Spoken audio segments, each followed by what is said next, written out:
여러분, 어떻게 하면 세우는 성도가 될 수 있을까요? 어떻게 하면 여러분이 사는 날 동안에 여러분의 가정은 믿음 안에 세워지고 사랑으로 하나 되게 세워지고 여러 가지 연약감 중에서도 하나님이 주시는 미래의 비전과 소망을 품고 소망을 노래하면서 흔들리지 않고 나가는 그런 가정을 세우는 사람이 될 수 있을까요? 여러분, 어떻게 하면 여러분에게 주신 여호와의 기업, 시편 127편 말씀대로 여호와의 기업이요 태열면 그의 상급, 하나님의 상급으로 주신 자녀들을 여러분이 사는 날 동안 자녀 세대를 이 시대 하나님의 사람으로, 하나님의 복을 받는 사람으로 세우는 부모로 살 수 있을까요? 우리가 하나님의 교회에 속해 있는데 우리가 이 공동체에서 믿음 생활하는 동안에 나로 인하여 교회가 부분 구석구석이 세워지고 든든해지는 그런 세우는 사람이 될 수 있을까요? 여러분, 보통 세운다고 말을 할 때 세 가지 기초가 있거든요. 이제 바울이 에바브라를 통해서 이 사람 세우는 사람이라고 했을 때 에바브라를 통해서 골로새 교회 성도들이 세워지는 이야기를 들었거든요. 어떻게 세웠는지, 어떻게 세워지고 있는지 그 이야기를 들었는데 이것을 편지를 쓰면서 1장 4절에서 이렇게 얘기해요. 내가 들었어. 내가 다 들었는데 너희가 잘 세워져 있다 하더라. 어디에? 주 안에 믿음으로 세워진다. 예수를 구주로 믿고 평안의 주로 믿고 이렇게 믿음으로 세워지고 있다는 걸 들었다. 여러분, 가정이 행복하려면 부부가 서로 믿어야 돼요. 믿는 은혜가 있기를 바랍니다. 믿음이 세워지는 기초가 돼야 돼요. 아내는 남편을 믿고 남편은 아내를 믿어야죠. 부모는 자녀를 믿고 자녀는 부모를 믿어야죠. 열악하지만 그래도 나는 부모를 믿고 이렇게 돼야 되는 거 아니에요. 믿음이 기초가 돼요. 누구 안에서? 예수 안에서 믿음으로 세워지는 건 믿음이 기초다. 1장 4절을 보게 되면 두 번째가 있어요. 뭐라 했어요? 모든 형제를 뭐 한다 그랬어요? 사랑한다. 사랑. 성도에 대한 사랑. 서로 사랑으로 세워지겠다는 거예요. 여러분, 가정이 세우는 사람 한 사람만 있으면 세워지는데 어디에 세워지냐면 여러 가지 부족하고 연약함이 있죠. 핸디캡이 있죠. 실수도 있을 거예요. 그럼에도 불구하고 사랑으로 용서하고 사랑으로 이해하고 사랑으로 용납하며 사랑으로 끈끈하게 묶여지는 세움이 있는 거죠. 이 은혜가 있기를 바랍니다. 여러분, 오늘 1장 5절을 보게 되면 이렇게 얘기해요. 마지막 한 가지 세움의 기초가 있거든요. 세우는 사람의 기초가 있는 게 뭐냐면 너희를 위하여 하늘에 쌓아둔 소망이라. 사람이 세움을 받을 때, 세워질 때, 세울 때, 교회를 세운다, 집을 세운다, 부부의 삶을 세운다, 세울 때 뭐가 없으면 결국 무너지냐면요, 세우지 못하냐면 비전이 없으면 무너져요. 비전. 소망이 없으면요 세워질 수가 없어요. 믿음이 세워지고 사랑으로 세워지는데 이것이 롱런 계속 갈 수 있는 방법은 뭐냐면 소망과 비전이에요. 그래서 세우는 사람은 비전이 풍성하고 소망이 풍성해요. 소망을 계속 불어넣거든요. 여러분, 우리나라가 하나님의 은혜 가운데 이렇게 교육열이 많고 다 부모들이 가르치는 일에 헌신했기 때문에 이 인적 자원이 지금 많잖아요. 그래서 나라가 세워져. 아무리 흔들리는 것처럼 보여도 나라는 세워지고 있어요. 이거 왜 그러냐? 가르침의 역사 때문이에요. 근데 여러분 보세요. 하나님이 기뻐하시는 믿음의 가정이요, 사랑으로 묶이는 가정이요, 하나님 나라의 소망을 가지고 이 땅 가운데 비전을 이뤄가는 강력한 가정이요, 교회요, 사람들로 세워지는 가정에는 하나님의 말씀을 가르치는 역사가 있다는 거예요. 요즘에요 교회마다 그냥 부서마다 그룹마다, 교회는 그룹이 많잖아요. 부서가 많잖아요.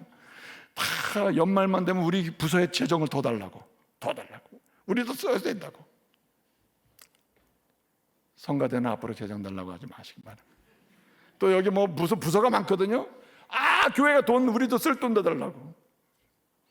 권사님이, 안수집사님이, 장로님이, 목사들이 쓸 돈 달라고 그러면 안 돼요. 우리의 모든 돈은 어디로 가야 되느냐? 어디로? 다음 세대로 가야 돼요. 다음 세대. 장학금으로 가고 지원으로 가고, 단기 선교도 시켜주고, 주일학교, 영화부부터 청년 대학교까지 그냥 어떻게 하든지 최고의 경험과 최고의 체험과 최고의 믿음의 채널을 통해서 그들이 마음껏 하늘의 소망을 쌓은 골로새 교회 성도들처럼 하늘의 소망을 든 자는 절대 낭망하지 않는다. 하나님 내게 준 비전을 또는 달란트를 가지고 내가 이루어 가겠다고 하는 그러한 세워주는 다음 세대가 되도록, 세워지는 다음 세대가 되도록 우리가 집중해야 할 줄로 믿습니다. 교회의 부흥은 주일학교에 있어요. 다음 세대에 있단 말이에요. 그래서 여러분, 교회가 세워지면 항상 제가 말씀드리잖아요. 교회가 세워지면은 교회가 개척되잖아요. 개척된과 동시에 반드시 세워져야 될 기관이 몇 개가 있거든요. 그중에 대표적인 두 개인데, 첫째는 주일학교. 주일학교는 가르치는 거예요. 또 하나는 전도회. 전도회는 복음을 가서 전해야 되는 거예요. 이것도 가르침의 일종이지만 어쨌든 가르치는 곳에서 사람이 세워지는 것입니다. 어머니 아버지들 잘 들어보세요. 우리가 자녀를 만납니다. 자녀가 객지에 나가면 1년에 한 번 오기도 하고, 1년에 몇 차례 오기도 하고, 명절 때 오기도 하고, 부모 생일 때 오기도 하고, 여러 케이스로 옵니다. 요즘 뭐 SNS로 하면 영상으로 통화도 하기도 하죠. 그런데요, 부모는 이 땅을 떠날 때까지 자녀 세대를 향해서 뭐 하는 사람이냐면 가르치는 자예요. 가르침으로 뭐 하는 사람? 자녀를 세워주는 사람이에요. 그러니까 메시지가 있는 만남이 있어야 돼요. 의도적으로 부모는 메시지를 가지고 있어야 돼요. 믿음에 관한 메시지, 사랑에 관한 메시지, 비전에 관한 메시지를 가지고 있어야 돼요. 여러분, 그래서 가르치는 내용을 항상 준비해라, 이렇게 얘기하는 거 아니에요? 여러분, 에바브라는요 열심히 가르쳤어요. 열심히 믿음에 관하여, 사랑으로 하나됨에 관하여, 그리고 소망, 이 땅을 사는 동안 하늘의 비전을 가지고 이 땅 가운데 이 시대에 내가 이루어야 될 비전과 달란트를 가지고 해야 될 일이 무엇인지에 대한 강력한 도전을 하면서 그렇게 교회를 세우고 성도를 세운 사람이 에바브라입니다. 그리고 이단이 막 들끓을 때 이런 상황에서 무엇을 어떻게 가르쳐야 되지? 그럴 때 와서 다시 묻는 거예요. 물었더니 편지를 써서 보내게 되는 거 아닙니까? 오늘 바울이 골로새서 편지를 씁니다. 그 편지를 보게 되면 1장 13절 이하를 보게 되면 핵심은 예수님은 누구신가예요. 2장 8절 이하를 보게 되면 이단은 무엇이 이단인가예요. 그 다음에 3장 1절부터 4장 6절까지는 뭐냐면 어떻게 사는 것이 바른 신앙생활인가예요. 바른 신앙생활은 무엇인가요? 그러니까 예수님을 정확히 알고 그 다음에 예수님을 정확히 하고 믿기 위해서는 피해야 될 거, 이단들 있거든요. 이단은 이런 이단이다. 이단을 피하고, 사실 이단이 역사적으로 계속 나오거든요. 바울이 신천지를 피하라고는 안 했잖아요. 신천지는 20세기, 21세기 나온 이단이니까. 그런데 여러분, 이 편지를 읽다 보면 신천지든 하나님의 교회든 통일교든 피할 수 있고 경계할 수 있는 은혜가 있음을 믿으시기 바랍니다. 근본적인 원리가 제시되어 있거든요. 그래서 바른 신앙, 바른 경계, 어떻게 경계하면서 피할 거냐, 바른 경계, 그 다음에 바른 생활, 바른 삶, 이 세 가지를 쫙 써가지고 보내는 거예요. 그래서 뭐 하도록? 배우고 가르치도록 하는 거죠. 그래서 여러분, 우리는 이 일상에서 메시지를 주는 부모가 돼야 한다. 어쩌다가 대학 다니는 아들이 집에 왔어요, 방학 때. 그러면 메시지가 있어요. 잘 먹고 잘 놀아 가라. 밥만 잘해주고. 여러분, 밥 잘 먹고 갔다고 아들이 기억을 충분히 합니까? 이건 가르치는 게 아니죠. 예컨대 교회에서 뭐 들은 게 있으면은, 야, 내가 요즘에 들어보니까, 야, 신천지가 학교 초에는 막 이런 거 가지고 난리더라. 야, 조심해라, 얘. 이렇게 하면 이것도 메시지예요. 이거는 뭐 합니까? 신앙을 지키는 방법을 메시지 주는 거거든요. 그러면 이 아이는 세워지는 거거든요. 네?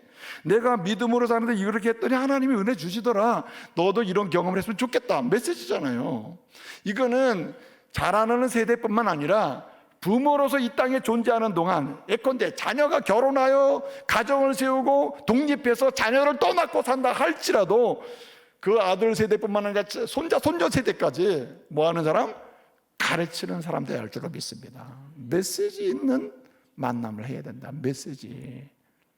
그래서 여러분, 컬이라는 것은요, 교육과정이라는 것은 이렇게 포멀한 커리큘럼이 있지만 말하는 히든 컬이라는 게 있어요. 히든 컬이. 눈에 보이지는 않지만 실제로 직접적으로 강력하게 영향 미치는 게 히든 컬이에요. 여러분, 학교에서 뭐 첫째 시간 뭐 이렇게 그것도 영향을 주지만 더 영향은 뭔지 아세요? 24시간 교사랑 지내든지 집에서 먹고 자고 그냥 지내다 보면 부모의 언어가 내 언어가 되고 부모의 사상과 세계관이 내 세계관이 돼요. 부모가 가지고 있는 삶의 태도가 내 태도가 된다. 이거는 가르치지도 않는데 배우게 되는데 이게 히든 컬이에요. 히든 메시지라는 거예요. 그러므로 우리는 의도적으로 내 삶의 여정에서 만남 속에서 하나님 믿음의 메시지, 소망의 메시지, 사랑의 메시지가 가르쳐지게 하옵소서. 그래서 여러분, 가르치는 성도 되어야 할 줄로 믿습니다. 그래서 오늘 사도 바울은 편지를 쓰면서도 어디에 관심을 두고 있어요? 내가 들어서 참 고맙다, 잘하고 있으니 고맙다, 뭐 이런 편지를 시작했어요. 그런데 이 편지를 읽다 보면 뭐 하고 있어요? 가르치기 시작하는 거예요. 예수님은 누구신가? 예수님은 창조주이시다. 예수님은 누구신가? 우리의 십자가 죽으셔 부활하신 분이야. 예수님 누구신가? 예수님은 너를 죄와 사함에서 구원하신 분. 예수님 누구신가? 내 인생 전체에 동행하시는 분이야. 1장에 나오는 얘기예요. 그렇게 메시지를 주고 있는 거예요. 이단은 무엇인가? 경계야, 바른 경계 피해도록 하거든요.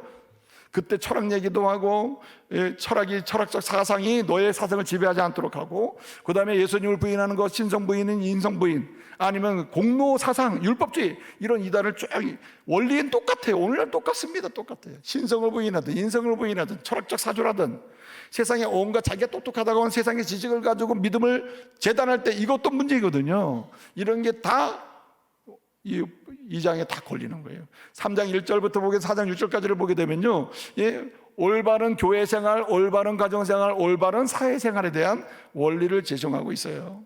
3장 18절을 보면 이렇게 얘기합니다. 뭐라고 얘기하냐면 이렇게 얘기합니다.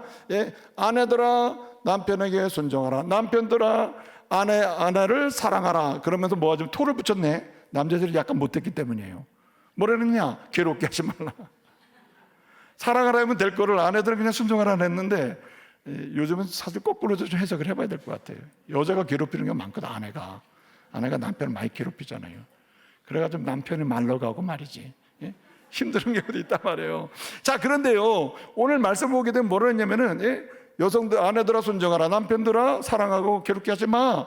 19절 보게 되면 또 뭐라 그래요? 자녀들아 종들아 순종하라, 이렇게 계속 나가거든요. 상전들아 어떻게 하라, 아비들아 뭐하라, 이렇게. 아비들아 자녀를 노획해 하지 말고, 왜 그러냐? 낙담할까 두려워 걱정이다. 자녀 낙담시키는 부분은 되지 말아라, 이렇게 또 얘기한단 말이에요. 상전들아 자녀들을 너무 위협하지 말아라. 자녀 상전이 돼가지고 종들을 막 위협해가지고 월급 줄게 주고 이런 세수는 안 된다는 거죠. 그러면서 얘기하는 거예요. 믿음의 사람은 사람을 세우고 가정을 세우고 직장을 세우고 하나님의 교회를 세우는 사람이 되어야 하는데, 어떻게 해야 되는? 바른 삶이 가르쳐줘야 된다, 이렇게 지금 얘기를 하고 있는 거죠. 그렇기 때문에 가르쳐야 돼. 그러니까요, 오늘 가르침에 있어서는 시간이 능사가 아니에요.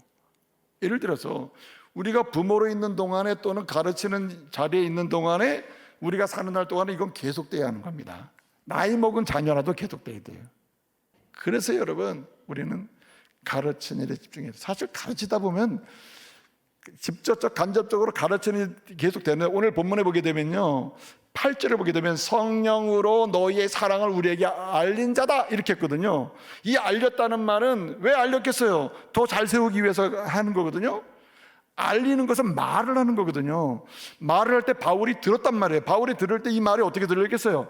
약간 협박으로 들릴 수도 있고, 약간 자기 자랑으로 들릴 수도 있고, 이렇게 들을 수 있는데 자기 자랑으로 들리지도 않고, 에바브라 이야기가 그렇게 안 들리는 거예요. 뭘로 들려요? 이 사람은 정말 골로새 교회 사람들을 세우려고 애를 쓰는구나, 교회 세우려고 애를 쓰는구나, 성도를, 가정을 세우려고 애를 쓰는구나, 이렇게 느끼는 거예요. 그러니까요, 세우는 자가 가르침으로 세우는 자가 되는데, 가르침으로 세우는 자가 되려고 할 때 가장 항상 유의하며 살펴야 될 게 뭐냐면 당신의 언어라는 말이에요.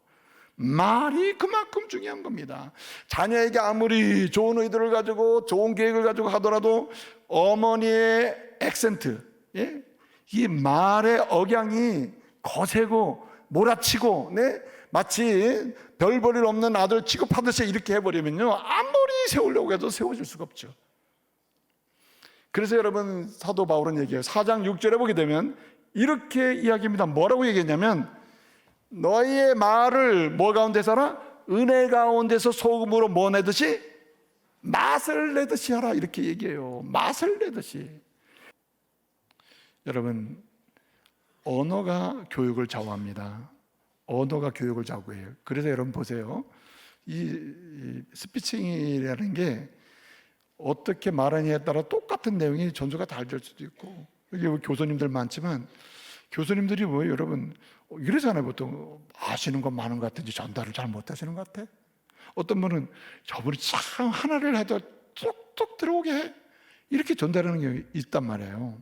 목사도요, 예? 똑같은 얘기를 알아듣게 쏙쏙 들어오게 하는 목사가 있고, 신학적, 철학적 해가지고 굉장히 고상한 말을 하는데 하나도 이해가 안 되는 말이 있을 수 있거든요. 그래서 나도 걱정이 많아요, 사실은. 예? 이거 참 이렇게 알아듣는 게 돼야 되는데 성령께서 좀 알아듣게 하시면 좋겠다, 이런 마음이 있는 거예요. 그래서요, 그렇게 예를 들어서 진실한 말이냐, 그리고 필요한 말이냐, 그리고 사랑하는 말이냐, 친절한 말이냐, 이런 말인데, 바울은 진짜 중요한 말을 한 가지 하고 있어요. 그게 뭐냐면 이게 신앙을 격려하는 말이냐, 복음적이냐, 이 말이에요. 여러분, 히브리서 11장 6절을 보게 되면 믿음이 없이는 하나님을 기쁘시게 할 수 없나니 하나님께 나아가는 자는 첫째, 그가 살아계신 것과 둘째, 그를 구하고 찾고 하는 사람에게 뭐 주세요? 응답하시고 상 주시는 이 집을 믿어야 할지니라. 우리가 말을 해도 내가 이 말이 하나님이 살아계심을 좀 증거하고 믿도록 하는 말이냐, 아니면 하나님이 구하는 자에게 상 주시는 것을 확신하게 해주는 말이냐, 불신하게 말이냐, 이 정도로 생각하고, 내가 한 말이 자녀의 믿음을 약화시키느냐, 믿음을 강화시키느냐, 이 정도만 생각해도 우리는 가르침을 통한 세우는 역사는 볼 수 있다는 말이에요. 이 은혜가 있기를 말씀으로 축복합니다. 여기 또 한 가지가 있습니다. 그것이 무엇입니까? 오늘 4장 12절을 보게 되면 이렇게 이야기하고 있어요. 이 에바브라는 너희가 보낸 에바브라, 우리와 함께 그리스도의 종된 에바브라. 4장 12절 그렇게 얘기해요. 예수 그리스도의 종인 에바브라. 그런데 그 사람은 너희가 보낸 에바브라. 이 사람은 너희를 위하여 항상 뭐예요? 기도도 그냥 하는 게 아니잖아요. 애써 기도한다, 애써.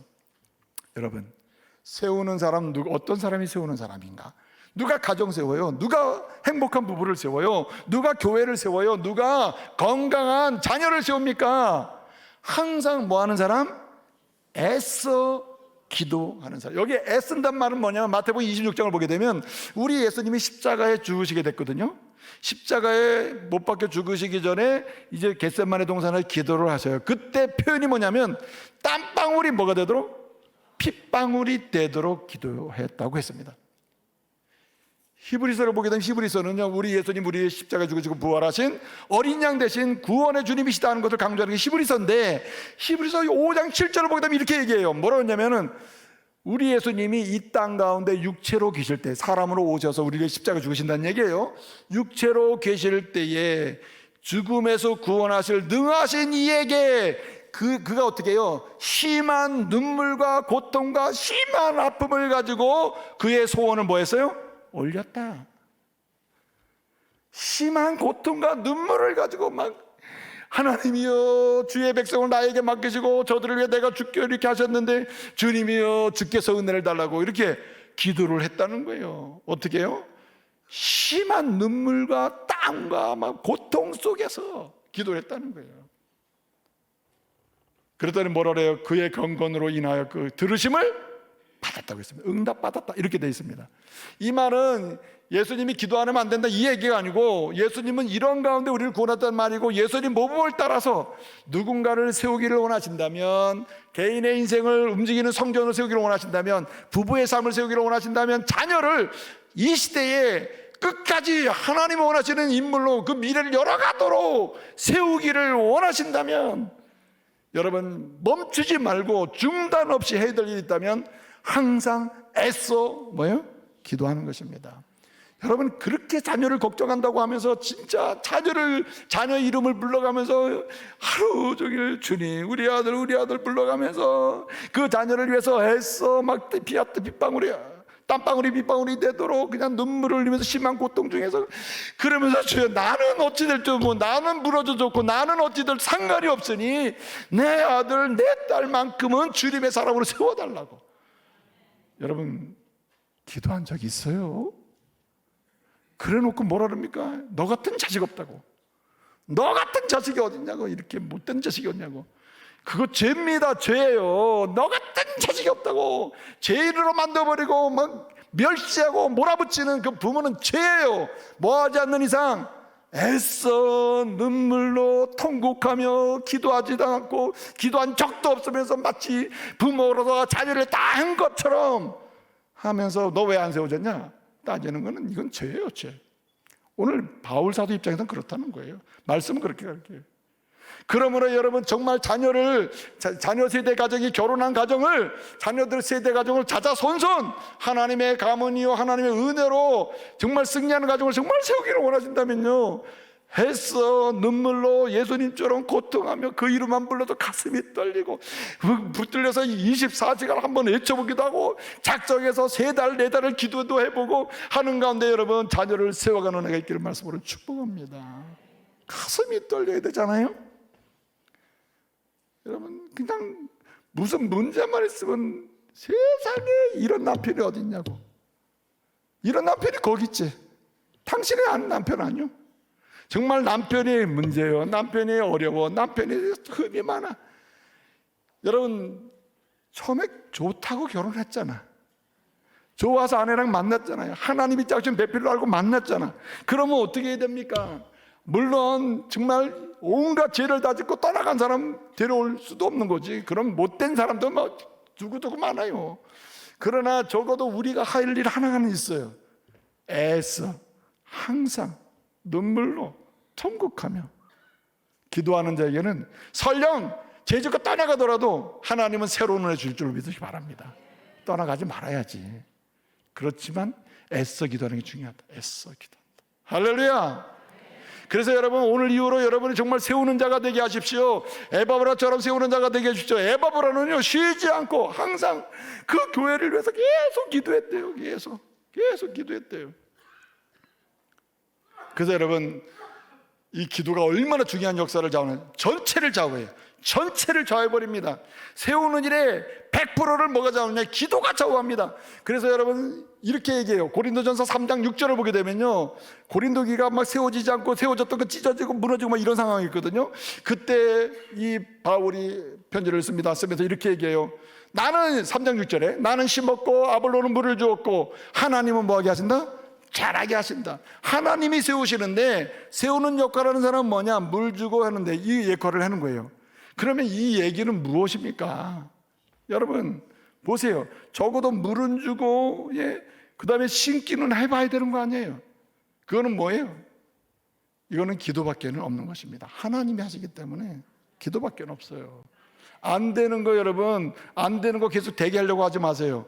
하나님께 맡기시길 바랍니다. 애써 기도하며 애써 기도하는 것에 역사가 일어나는 거예요. 부모의 수고를 적당히 하지 마시고 아내의 수고를 계산하면서 적당히 하지 마시고 남편의 수고를 적당히 하지 마세요. 목사가요 교회를 위해서 적당히 수고하면 교회는 적당히 세워집니다. 근데 많이 수고하면, 전심으로 수고하면 교회는 전심으로 세워집니다. 그거예요. 여러분 오늘부터 하나님, 내 인생의 마지막 지점은 무엇입니까? 세우는 자입니까? 무너지게 하는 자입니까?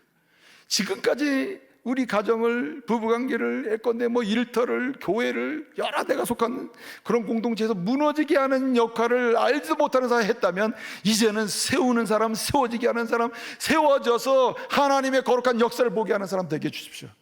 이렇게 기도하면서 오늘부터 열심히 참으로 하나님이 기뻐하시는 메시지를 남기는 사람, 메시지를 주는 사람, 가르치는 사람, 그리고 끊임없이 하나님의 은혜 가운데 가르칠 뿐만 아니라 하나님이 원하시는 대로 많이 기도하는 사람, 애써 눈물로 기도하고 축복하는 사람, 그리고 많이 수고하다가 하나님께서 약속하신 은혜를 경험하시는 저와 여러분 되시기를 말씀으로 축복합니다.